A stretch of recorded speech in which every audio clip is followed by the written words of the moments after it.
অমিত শাহ তিনি বক্তব্য রাখছেন, সেদিকে নজর রাখবো। से पहले अभिव्यक्त कर दी है। चुनने के बाद फर्स्ट प्रायोरिटी में पहले ही साल में दोनों सदनों से इस कानून को मान्यता मिल गई है। रूल्स फॉर्मेलिटी है। अब टाइमिंग का या पॉलिटिकल गेन या लॉस का सवाल नहीं है। अब विपक्ष तुष्टीकरण की राजनीति कर कर, एपीसमेंट की पॉलिटिक्स कर कर वोट बैंक को कंसोलिडेट करना चाहता है। मैं उनको विनती करना चाहता हूं कि आप एक्सपोज हो चुके हो, ये मत करिए। पूरे देश की जनता जानती है कि सीएए इस देश का कानून है और ये 4 साल में मैं कम से कम 41 बार बोला हूं कि ये होगा, चुनाव के पहले होगा। अब क्या मतलब है टाइमिंग का सवाल करने का? तो इतने साल तो हुआ नहीं ना, 2019 के बाद अब हुआ है। स्मिता जी मुझे एक बात बताइए, wheel of legislator, wheel of government bill से प्रकट होता है या रूल से प्रकट होता है? ऑब्वियसली बिल से। रूल व्यवस्था करता है, जो करने में पहले कोविड के कारण और बाकी सारे पॉलिटिकल इश्यूज के कारण लेट हुआ। मगर कब से नागरिकता मिलेगी? तो 2014 के पहले से। वो थंब रूल वहीं का वहीं है। आज क्या फर्क पड़ गया है बताइए? कोई फर्क नहीं पड़ा है। भारतीय जनता पार्टी को के लिए ये पॉलिटिकल गेन का मुद्दा नहीं है। भारतीय जनता पार्टी के लिए, हमारे नेता नरेंद्र मोदी जी के लिए अफगानिस्तान, पाकिस्तान और बांग्लादेश से आए हुए करोड़ों शरणार्थियों को उनका अधिकार देने का मुद्दा है, उनकी वेदना से मुक्ति दिलाने का मुद्दा है और उनकी 3 पीढ़ी को न्याय देने का मुद्दा है, जो कांग्रेस पार्टी ने कभी नहीं दिया।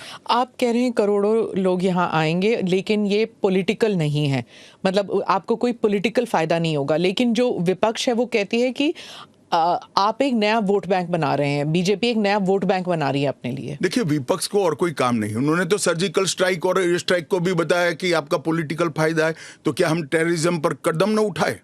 इन्होंने 370 को भी बताया कि ये आपके पॉलिटिकल फायदे के लिए कर रहे हैं। हम 1950 से कह रहे हैं कि हम 370 को हटाएंगे। उनका हिस्ट्री है, जो बोलते हैं वो करते नहीं है। मोदी जी का हिस्ट्री है, जो भारतीय जनता पार्टी ने कहा है, नरेंद्र मोदी ने कहा है, वो पत्थर की लकीर है। मोदी की हर गारंटी पूरी होनी है। 2019 में आपने एएनआई को इंटरव्यू में कहा था कि जो हिंसा हुई थी उस वक्त, सीए के कारण जो हिंसा हुई थी, उस वक्त आपने कहा था एक डिसइंफॉर्मेशन कैंपेन है और वो आप दूर नहीं कर पाए उस डिसइंफॉर्मेशन को, मिस इन्फॉर्मेशन, डिसइंफॉर्मेशन, जो भी। इस बार क्या पार्टी जो है या सरकार जो है उसको अलग कर पाई है? स्मिता जी, दरमियान में मैंने कहा 41 टाइम, 41 बार अलग अलग मंचों से इसके बारे में मैंने डिटेल बात करी है कि इस देश के अल्पसंख्यक माइनॉरिटीज या तो किसी और व्यक्ति को डरने की जरूरत नहीं है, क्योंकि सीएए में किसी की नागरिकता लेने का प्रावधान ही नहीं है। सीएए सिर्फ और सिर्फ 3 देश, अफगानिस्तान, पाकिस्तान और बांग्लादेश से हिंदू, सिख, बौद्ध, क्रिश्चियन और पारसी, जो जैन और पारसी शरणार्थी आए हैं, इनको उनका अधिकार देने का कानून है, नागरिकता देने का कानून है, जिससे इनके जीवन की वेदनाओं को हम कम कर पाए। मैं बाकी रिलीजन्स के बारे में बाद में आती हूँ, पहले मुसलमान समुदाय के बारे में बात करते हैं, क्योंकि चाहे ओवैसी साहब हों, चाहे ममता बनर्जी हों, और फिर बहुत से विदेशी मीडिया जो है वो भी कह रही है it's an anti Muslim law, because आप मुसलमानों को नहीं शामिल कर रहे हैं, तो वो क्राइटेरिया ही है कि मुसलमान नहीं होने चाहिए। ऐसा नहीं है। आप इस लॉ को आइसोलेशन में नहीं दे सकती। इस देश का एक इतिहास है। 15 अगस्त 1947 को देश का विभाजन हो गया, देश 3 हिस्सों में बंट गया। वो बैकग्राउंड है। भारतीय जनसंघ, भारतीय जनता पार्टी हमेशा विभाजन का विरोध किया। हम कभी सहमत नहीं थे। इस देश का विभाजन धर्म के आधार पर होना ही नहीं चाहिए था, मगर उस वक्त किया गया। जब धर्म के आधार पर आप विभाजन करते हो और वहां जो अल्पसंख्यक है उन लोगों पर ढेर सारे अत्याचार हो, धर्म परिवर्तन कराया जाए, इनकी महिलाओं को अपमानित किया जाए, वो माँ बहन बेटी के लिए वो शरण में आए भारत की, तो क्या उसको यहाँ नागरिकता का अधिकार नहीं है? और स्वयं कांग्रेस के नेताओं ने आजादी के वक्त सैकड़ों भाषणों में कहा है कि अभी मारकाट चल रही है, अभी जहां है वहां रह जाइए, बाद में जब कभी भी भारत में आएंगे आपका स्वागत है। परंतु बाद में इलेक्टोरल पॉलिटिक्स चालू हुई, वोट बैंक की राजनीति चालू हुई। अपीसमेंट के कारण वो वादा कांग्रेस पार्टी ने कभी पूरा नहीं किया जो आज नरेंद्र मोदी पूरा कर रहे हैं। सर, जो बाकी समुदाय, बाकी जो रिलीजन्स हैं, चाहे हिंदूज हैं, जैन हैं, बुद्ध हैं, सिख हैं, उन सबको तो मैं मानती हूँ, ठीक है, देवर रिलीजन्स बॉर्न इन इंडिया। नहीं, आंकड़े पर पारसी और अगर आप पारसी और ईसाइयों को ला सकते हैं, उन वो जो रिलीजन्स है, they were not born in India, तो अगर आप पारसी और ईसाइयों को ला सकते हैं तो मुसलमानों को क्यों नहीं? देखिए, मुस्लिम आबादी के लिए ही वो हिस्सा आज भारत का भाग नहीं है। वो भूमि इसीलिए दे दी गई थी। फिर तो हर देश से अव्यवस्था से जो आना चाहिए, इसके लिए भारत के दरवाजे खोल लो। भारत कहां बचता है? अखंड भारत के जो लोग हिस्सा थे और जिन पर धार्मिक प्रताड़ना हुई है, उसको शरण देना मैं मानता हूं हमारी नैतिक जिम्मेदारी है और हमारी कॉन्स्टिट्यूशनल रिस्पॉन्सिबिलिटी। और स्मिता जी, आप आंकड़े की गहराई में जाइए। जब विभाजन हुआ तब पाकिस्तान में 23% हिंदू थे, हिंदू और सिख थे। आज 3.7% बच गए। कहां गए सारे? इतने सारे तो यहां आए नहीं। धर्म परिवर्तन हुआ, अपमानित किया गया, दोयम दर्जे के नागरिक के नाते इनको रखा गया। कहां जाएंगे ये लोग? क्या देश इसका विचार नहीं करेगा? देश की पार्लियामेंट इसका विचार नहीं करेगी? देश की पॉलिटिकल पार्टियों ने इनका विचार नहीं करना चाहिए? इसमें अहमदी है, बलोच भी है। मैं बांग्लादेश की बात करता हूं जी। 1951 में हिंदुओं का प्रतिशत 22% था। मैं 51 की बात कर रहा हूं। बांग्लादेश की 51 के आंकड़े ऊपर हमारे पास है। 2011 की जनगणना में वो 10% रह गए। कहां गए वो लोग? अफगानिस्तान 1992 के पूर्व, मैं 92 के आंकड़े मेरे पास लगभग 2 लाख सिख और हिंदू थे और आज करीब 500 बच गए। क्या इन लोगों को अपनी बिलीफ से जीने का अधिकार नहीं है? वो जब भारत एक था तब हमारे ही थे, हमारे ही भाई है, हमारी ही बहन है, हमारी ही माता है। अगर यही थियोरी को आप अपना लो तो पार्टीशन के बाद इतने सारे शरणार्थियों को क्यों लिया? उसका भी तर्क नहीं है फिर तो वही मैं पूछूंगी कि आपने कहा कि धर्म के आधार पर दूसरा मुल्क बना, पर वहां पर शिया और अहमदी, बलोच, ये भी तो प्रताड़ित है वहां पर। देखिए, वो प्रताड़ना आंकड़ों के आधार पर इतनी सिद्ध नहीं की जाती और पूरी दुनिया में ये सारा ब्लॉक मुस्लिम ब्लॉक माना जाता है। आप मेरी बात समझ कर चलिए। और शिया, अहमदिया वो तो छोड़िए, मुसलमान को भी अधिकार है यहाँ एप्लीकेशन करने का। हमारे संविधान ने रास्ता खोला है, वो एप्लीकेशन कर रेफ्यूजी के तौर पर। ना, रेफ्यूजी के तौर पर नहीं। हाँ। नागरिकता लेने के लिए अप्लाई कर सकते हैं। भारत सरकार इनकी भारत की सुरक्षा और भारत की बाकी सारी चीजों को देखते हुए उसका निर्णय करेगी। अच्छा, तो एक रास्ता किसी के लिए बंद नहीं है। अच्छा। ये स्पेशल एक्ट इसलिए बनाया है कि ये किसी भी वैध डॉक्यूमेंट के बगैर शरण में आए हैं, बॉर्डर क्रॉस कर आ गए हैं। तो अब आपने पोर्टल भी खोल दिया है, उसमें वो सारे डिटेल्स करेंगे। वो पोर्टल सुरक्षित है और अगर किसी के पास दस्तावेज नहीं है तो क्या अब वो ना नागरिक है, ना माइग्रेंट है, ना रेफ्यूजी है, क्या बन जाते हैं? देखिए, मैं आपको बताता हूं, जिनके पास दस्तावेज नहीं है इसका रास्ता हम बाद में ढूंढेंगे, परंतु जिनके पास दस्तावेज है वो मेरे एक रफ अंदाज से 85% से ज्यादा है। और कितनी देर लगेगी, क्योंकि उन्हें एक ओथ भी लेना पड़ेगा? हमने कोई समय मर्यादा नहीं रखी है। अच्छा, आराम से सब लोग एप्लीकेशन करें। मैं सबको अपील करता हूं, आप आराम से करिए। ये एप्लीकेशन देश की सभी भाषाओं में है। आपकी भाषा में आप डाउनलोड कर सकते हो, एप्लीकेशन कर सकते हो और आपकी समय की अनुकूलता से भारत सरकार आपको इंटरव्यू के लिए बुलाएगी और डॉक्यूमेंट की ऑडिट के लिए बुलाएगी। और वो फेस टू फेस इंटरव्यू होगा या फिर या फेस टू फेस होगा, face to face? Original document लेकर आना पड़ेगा। और अगर वो सेकंड जनरेशन रेफ्यूजीज है, मतलब अगर उनके बच्चे हो गए हिंदुस्तान में, 15 अगस्त 1947 से लेकर 31 दिसंबर 2014 तक जो भी आए हैं वो और उनके बच्चों का भारत में स्वागत है। ठीक, मैं आपके आलोचक के जो कमेंट्स हैं उनको पढ़ती हूँ और आप बताइए।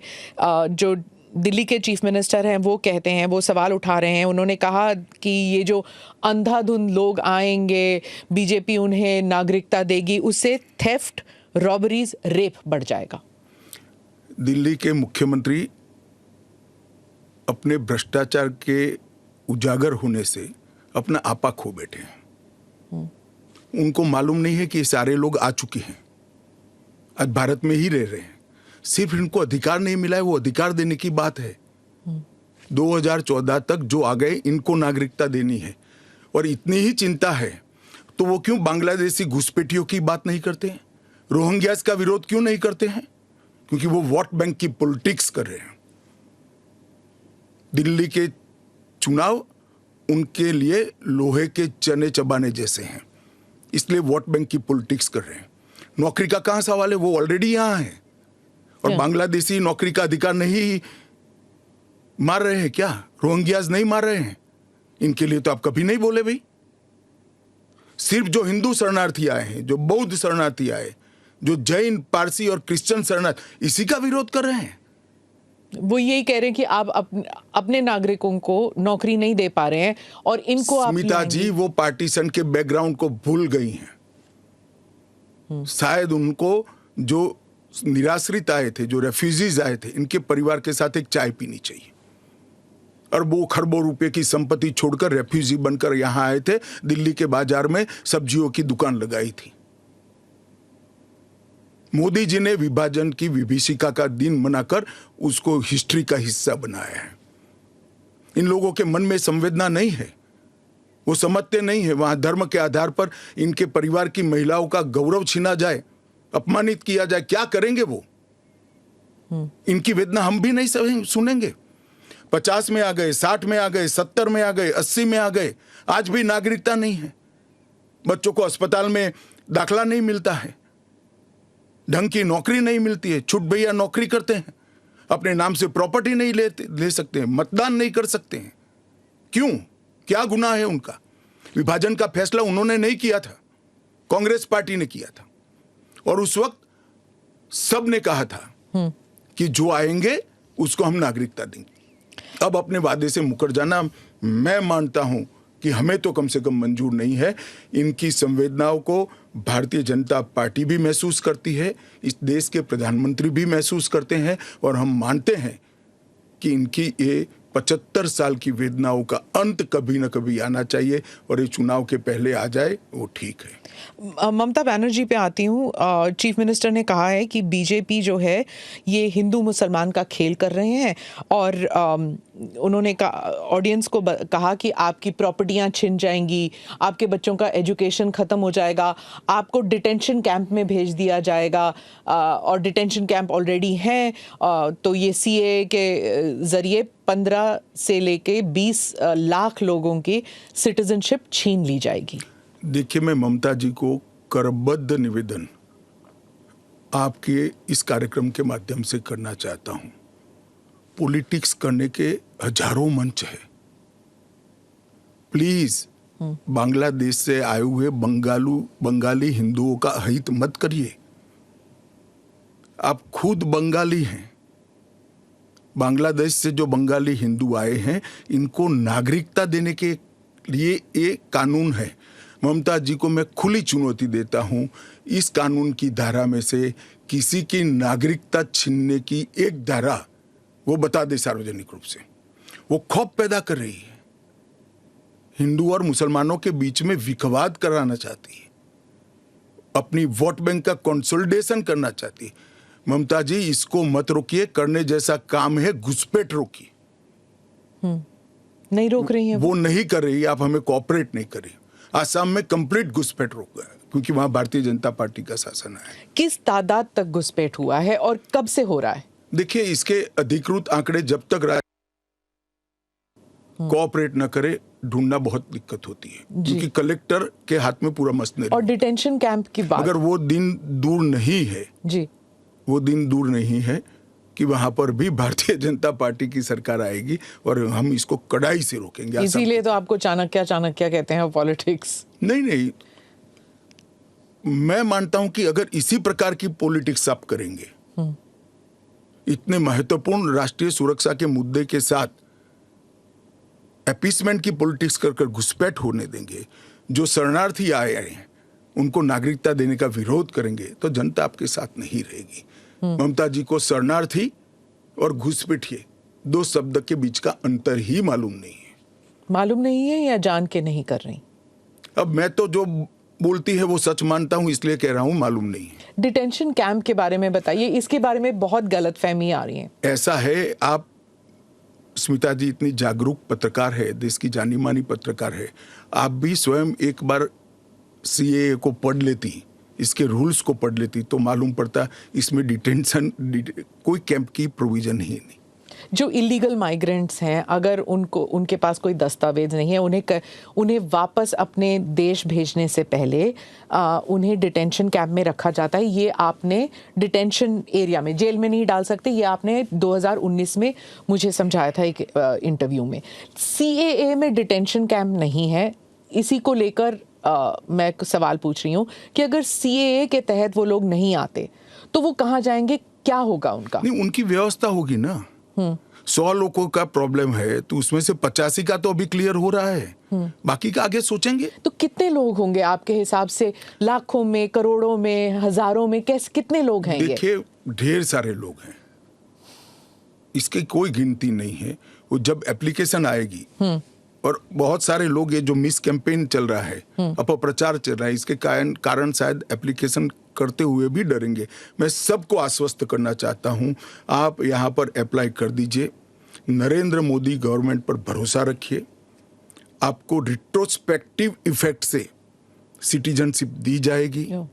आपका अवैध तरीके से भारत में आना इस शरणार्थी के रूप में आपको स्वीकृति ये कानून दे रहा है, इसका कोई क्रिमिनल केस आप पर होगा नहीं, और आपकी भारत में की हुई सारी एक्टिविटी को भी वैधता प्रदान की जाएगी। तो किसी को डरने की जरूरत नहीं है। उनके पास एक्स्ट्रा राइट्स होंगे या इक्वल राइट्स होंगे या कम राइट्स होंगे? इक्वल राइट होंगे, वो भारत के नागरिक माने जाएंगे, मेरा और आपके जितना ही अधिकार उनका होगा।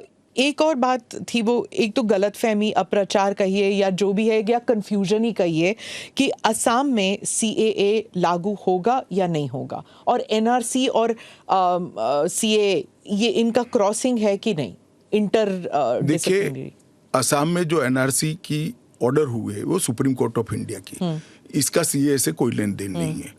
आसाम नहीं, देश के हर हिस्से में सीएए लागू होगा। सिर्फ नॉर्थ ईस्ट के राज्य जहां पर 2 प्रकार के विशेषाधिकार उनको दिए गए हैं, वो विशेषाधिकार के तहत जो राज्य आते हैं उनको ही सीएए नहीं होगा। एक इनर लाइन परमिट का प्रोविजन है, और संविधान की 6ठी अनुसूची में शामिल जनजातीय क्षेत्र है। हाँ, वो जो 6th शेड्यूल में वो असम के कुछ, जम्मू कश्मीर के कुछ इलाके, राजस्थान के कुछ इलाके, हिमाचल के कुछ इलाके आते हैं उसमें, वहां नहीं लागू होगा, बाकी सब जगह लागू होता है। पर लोग नहीं जानते ना, क्योंकि कुछ साल वो यहाँ हैं, कुछ साल, और जो ट्राइबल इलाके हैं उनका जो कॉम्पोजिशन है वो बदलेगा नहीं सीएए की वजह से? जरा भी नहीं बदलेगा। ट्राइबल कॉम्पोजिशन और उनके अधिकार को हम जरा भी डाइल्यूट नहीं कर रहे हैं। हमने एक्ट में ही प्रोविजन कर दिया है कि जहां पर भी इनर लाइन परमिट है और जहां संविधान की 6ठी सूची में जो क्षेत्र शामिल किए गए हैं, इन पर वहां पर सीएए नहीं लागू होगा, और वहां के एड्रेस वाला एप्लीकेशन भी ऐप में अपलोड ही नहीं होता है। तो लागू होने का सवाल ही नहीं आता है, और एक्ट में ही प्रोविजन है, मगर हमने एप्लीकेशन में भी वो एरिया को एक्सक्लूड कर दिया है। कोई अप्लाई करेगा भी वो वहां से तो नहीं, ऐप ही नहीं खुलेगा। पर वो कहीं और जाके अप्लाई कर सकता है ना? तो वो भारत के नागरिक तो बन ही सकते हैं। हाँ, अच्छा, ओके। वो संविधान की 6ठी अनुसूची में सुरक्षित क्षेत्रों के नागरिक नहीं बन सकते। इनर लाइन परमिट से सुरक्षित क्षेत्रों के नागरिक नहीं बन सकते। वो भारत के नागरिक बन ही सकते हैं। आपने कहा हर जगह लागू होगा। केरल, तमिलनाडु, पश्चिम बंगाल, इन तीनों राज्यों ने कहा है कि हम यहाँ पर लागू नहीं होने देंगे। क्या उनके पास ये अधिकार है कि वो लागू नहीं करने देंगे? वो भी समझ रहे हैं कि उनको अधिकार नहीं है। हमारे संविधान के अनुच्छेद 11 में संसद ने नागरिकता के बारे में कानून बनाने का अधिकार केवल और केवल भारत की संसद को दिया गया है। एक केंद्र का विषय है, केंद्र और राज्यों का साझा विषय नहीं है। तो नागरिकता के बारे में कानून और कानून का इम्प्लीमेंटेशन, वो दोनों हमारे संविधान की 246/1 अनुच्छेद के माध्यम से इसको शेड्यूल 7 में डाला गया है, जो केंद्र की इसकी तमाम शक्तियां केंद्र को दी गई है। पर जैसे वेरिफिकेशन वगैरह है, पूरा जो ग्राउंड पे तो चेकिंग होगी ना, वो सब तो स्टेट गवर्नमेंट ही करेंगे। क्या वेरीफाई करना है? सिर्फ पोर्टल के थ्रू? वो तो इंटरव्यू में लेकर आएंगे कि मैं बांग्लादेश से आया हूं, देखिए मेरा पुराना डॉक्यूमेंट है। और वो राज्य में नहीं होगा इंटरव्यू? इंटरव्यू राज्य में भी हो सकता है, भारत सरकार करेगी। तो कोऑपरेशन की जरूरत नहीं है, क्योंकि ये करना ही होगा। मैं मानता हूं चुनाव के बाद सब कोऑपरेट करेंगे।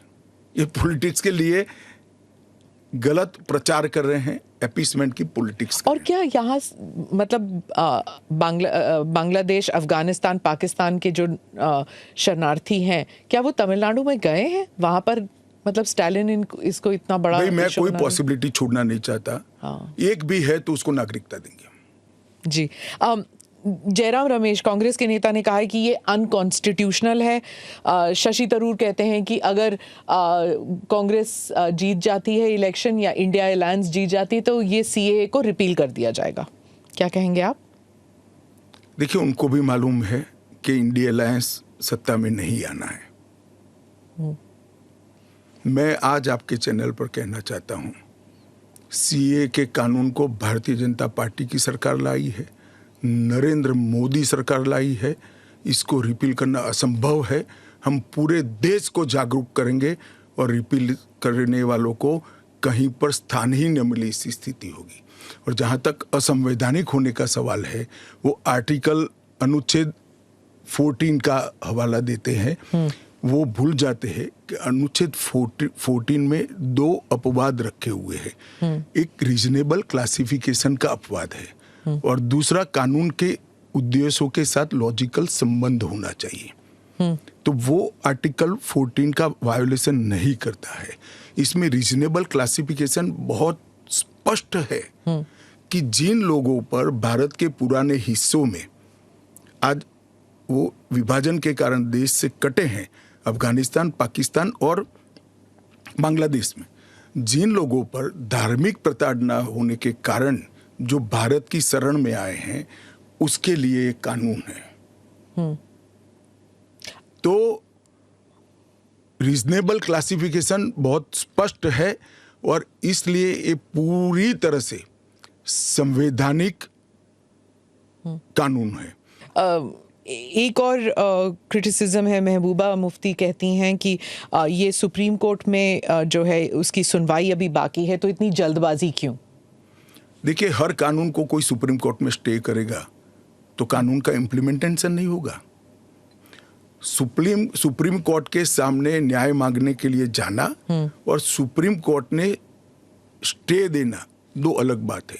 इस कानून पर सुप्रीम कोर्ट का कोई स्टे नहीं है। 4 साल से लोग गए हैं, अभी लंबित है, मगर सुप्रीम कोर्ट ने इसके इम्प्लीमेंटेशन पर कुछ स्टे नहीं दिया है। मैं महबूबा जी को पूछना चाहता हूं, 370 पर 1951 में ही सुप्रीम कोर्ट में अर्जी हो गई थी, फिर क्यों इतने समय तक आप एंजॉय किए भाई? आप बताएंगे देश की जनता को? जब आपके पक्ष की बात होती है तब नैतिकता के पैरामीटर्स बदल जाते हैं। ऐसे नहीं होता है। देश का एक संविधान है, परंपराएं हैं, अदालतों की परिपाटी है, इसके हिसाब से देश चलता है। वो संविधान के बारे में बात करें तो यूबीटी जो ग्रुप है शिवसेना की, वो कहते हैं कि आपकी विफलताओं को छुपाने के लिए मेरा उद्धव जी से रिक्वेस्ट है कि कानून चाहिए या न चाहिए वो स्पष्ट करो पहले। क्या उद्धव जी बोल सकते हैं कि कानून नहीं आना चाहिए? मैं आज उनका आह्वान करता हूं, देश की जनता के सामने, महाराष्ट्र की जनता के सामने स्पष्ट करें कि सीए नहीं होना चाहिए। हिंदू शरणार्थियों को, बौद्ध शरणार्थियों को, जैन, बौद्ध और क्रिश्चियन शरणार्थियों को नागरिकता नहीं मिलनी चाहिए। एक बार उद्धव जी स्पष्ट करे जरा। आपका इशारा बात आई वॉस आप कर रहे हो, टाइमिंग का सवाल तत्व का क्यों चर्चा नहीं करते हो? आपका इशारा बाल ठाकरे की तरफ। नहीं, मेरा तो उनकी ओर है। बाल ठाकरे साहब तो अब रहे नहीं, वो स्पष्ट करे। क्योंकि वो पहले बोलते थे जो नहीं, पार्लियामेंट में भी बोले हैं। अब उनको अल्पसंख्यकों के वोट चाहिए। एपीसमेंट की पॉलिटिक्स इसलिए आज उद्धव ठाकरे कर रहे हैं, हम नहीं कर रहे। हमारा डे वन से स्पष्ट स्टैंड है कि भारत के कटे हुए हिस्से से जो शरणार्थी आए हैं, ये 3 देशों से धार्मिक प्रताड़ना के कारण आए हैं। वहां के जो अल्पसंख्यक आए हैं उनको इस देश को नागरिकता देनी चाहिए। ओवैसी साहब पे आ जाती हूँ, जो आपके हमेशा ही स्पीक्स अगेंस्ट यू, तो उनके बारे में वो खुलकर ही कह रहे हैं कि ये एंटी मुस्लिम है। क्या तर्क है आपका? एंटी मुस्लिम कैसे है?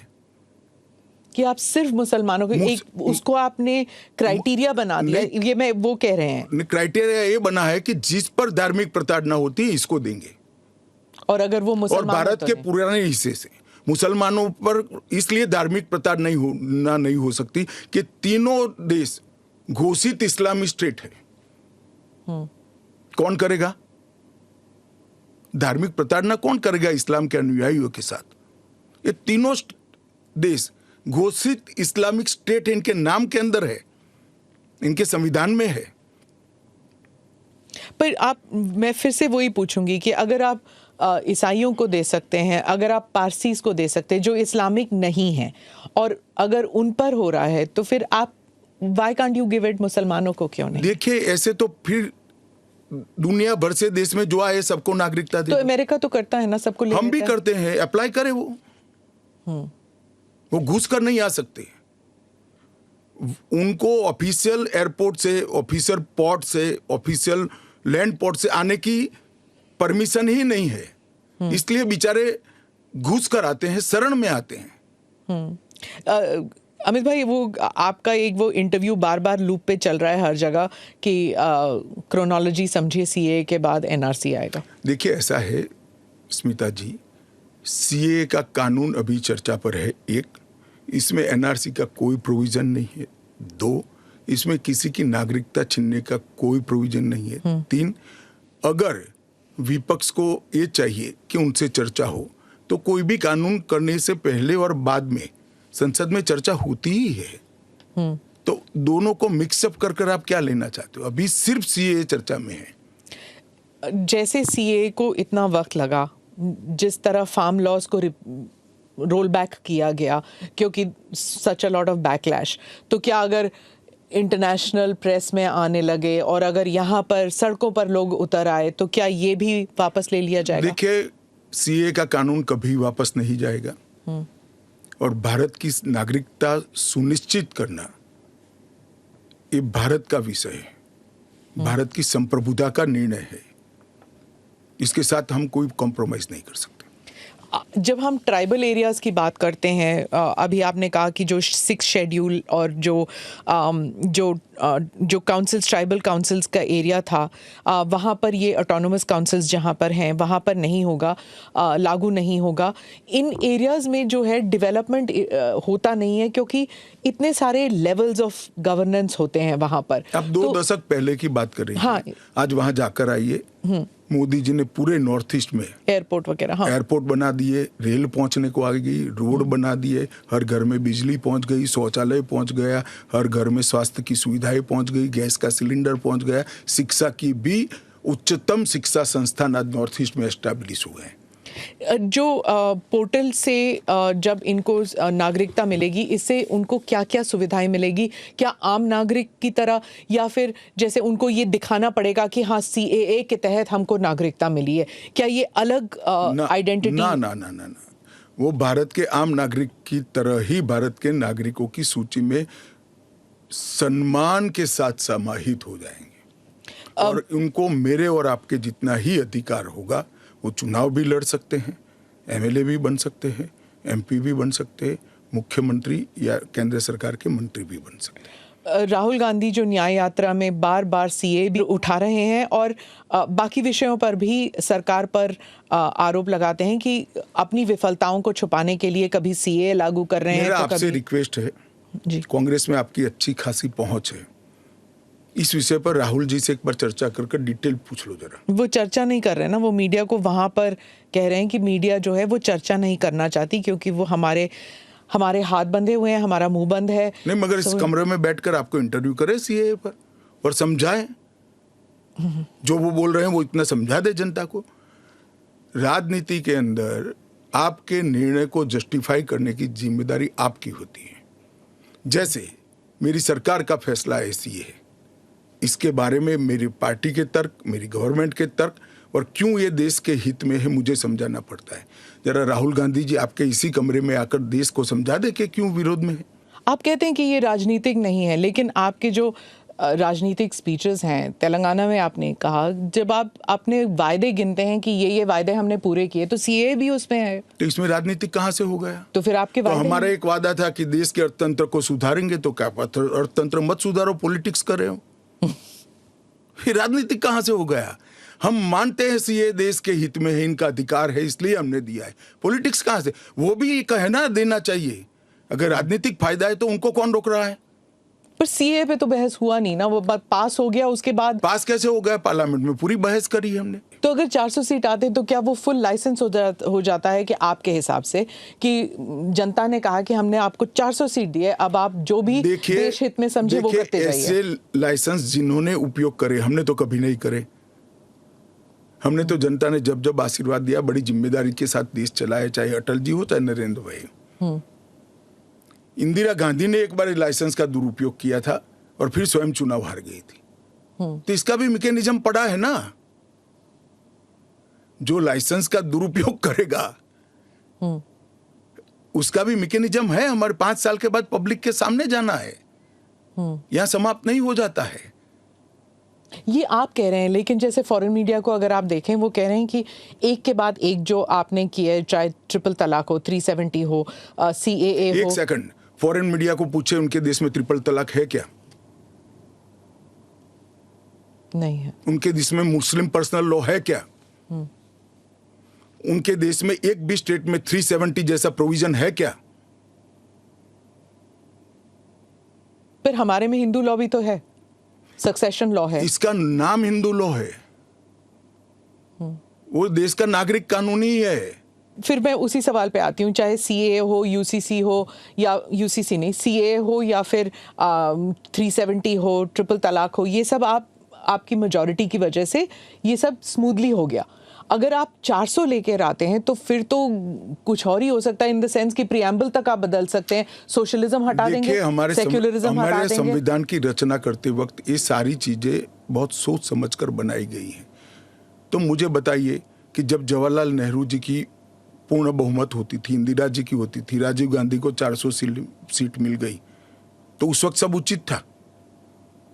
नहीं था ना, इसीलिए तो उन्हें हटा दिया गया। तो हम भी नहीं करेंगे, उचित नहीं करेंगे, हम संयम नहीं रखेंगे, सेल्फ डिसिप्लिन नहीं रखेंगे, तो हमें भी बदल देंगे। ये तो कोई तर्क नहीं हुआ। देखिए, नरेंद्र मोदी के पास, इस देश के प्रधानमंत्री के पास 10 साल का A ग्रेड पास्ट रिकॉर्ड है और 25 साल का प्लानिंग है। 25 और साल 25 साल का प्लानिंग उन्होंने बनाया है कि 15 अगस्त 2047 को भारत पूर्ण विकसित भारत होगा।